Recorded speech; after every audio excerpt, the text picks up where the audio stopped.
That was Border Crossing 16, and 17 has a dual purpose. It is also our epilogue.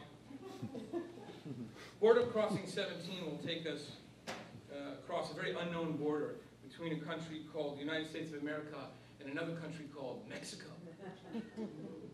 They've been building a new wall between the two countries. Here's a picture of the wall, and you can see these guys at the top, proving the effectiveness of the wall.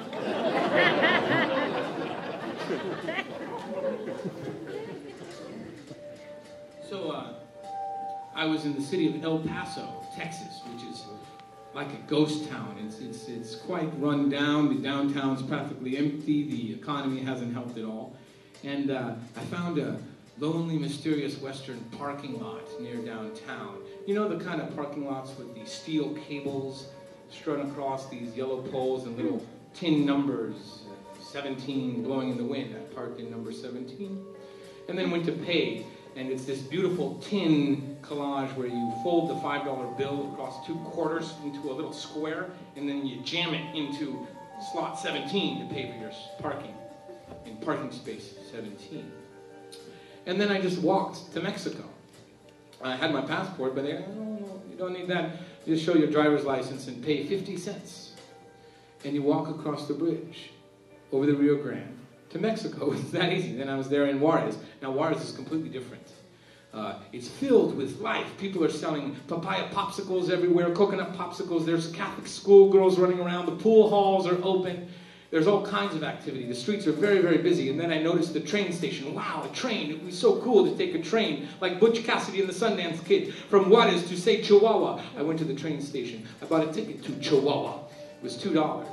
And I was waiting for the train, but then I noticed 2 fellows hanging out by the freight trains near the arrival port of the trains, and then they had these big mustaches and very 1970s lapel shirts and huge sawed-off shotguns.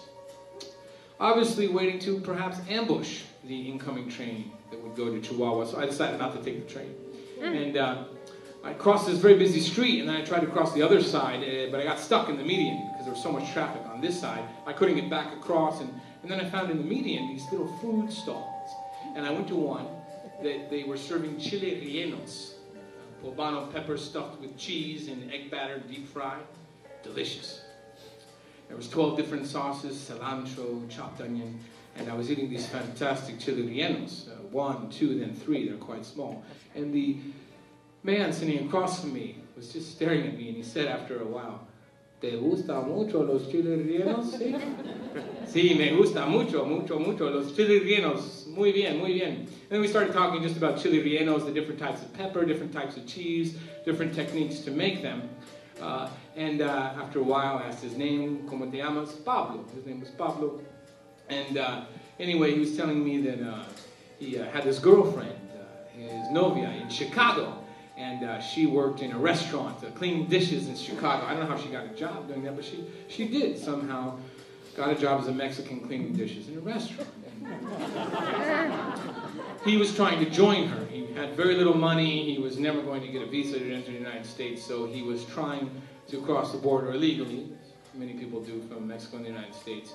And he had tried 35 times.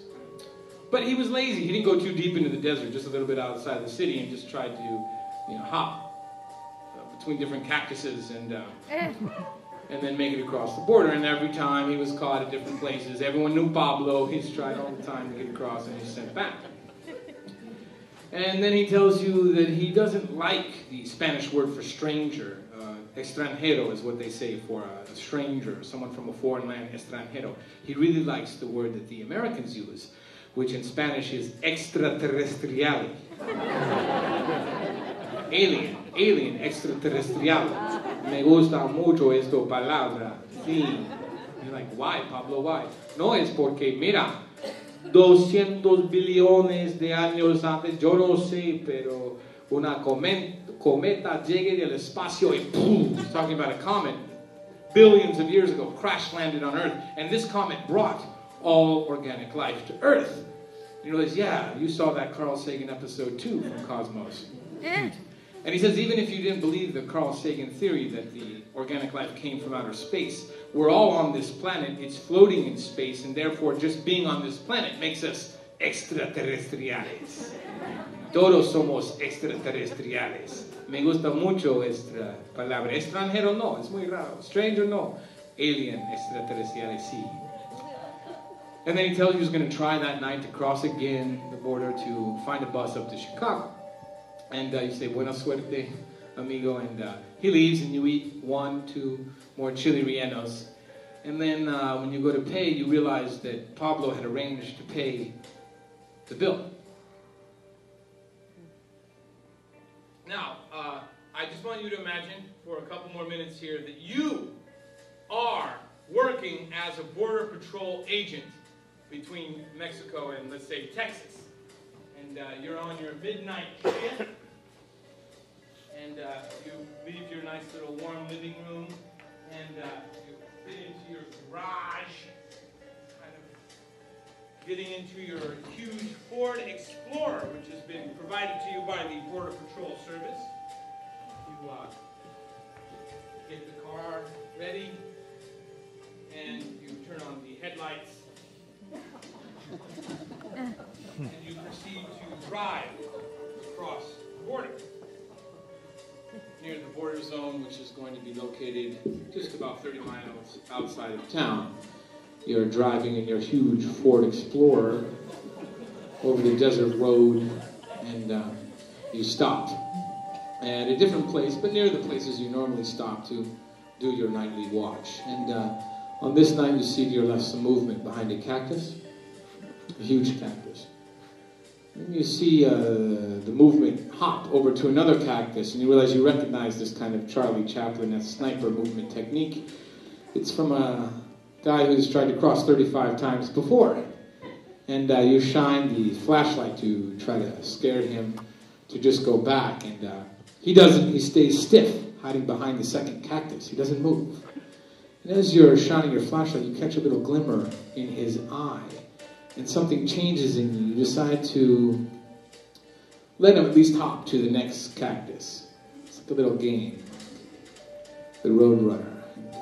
And he hops to the other cactus, doing this ridiculously obvious sniper technique. Your headlights are kind of on. He goes to the different cactuses, and then he reaches the banks of the Rio Grande River, which are a huge canal. And as he gets on the banks, almost in the broad moonlight, he begins to inflate, like this, a raft, kind you would buy at Kmart for $35. And then he's painted it black, and he gets in the raft, and he rows himself across the border into the United States, and then goes up the bank, pops the raft, and you're amazed by how obvious all of this is. It's kind of just ridiculous. But you don't do anything. You just let Pablo continue. And he gets to the cactuses on the American side and just keeps cactus hopping into the night. And you do nothing. You just sit and wait and watch. And then you turn on the wall's floodlights. And you see the fresh footprints of Pablo that he left across the desert. And they remind you of Neil Armstrong's footprints on the moon. And as you're looking at these footprints, you realize the absolute pointlessness of everything, of all of this. And you take your flashlight, put it between your legs, leave the car keys in the Ford Explorer, put your sunglasses and your badge on the steering wheel, and just walk off into the desert night.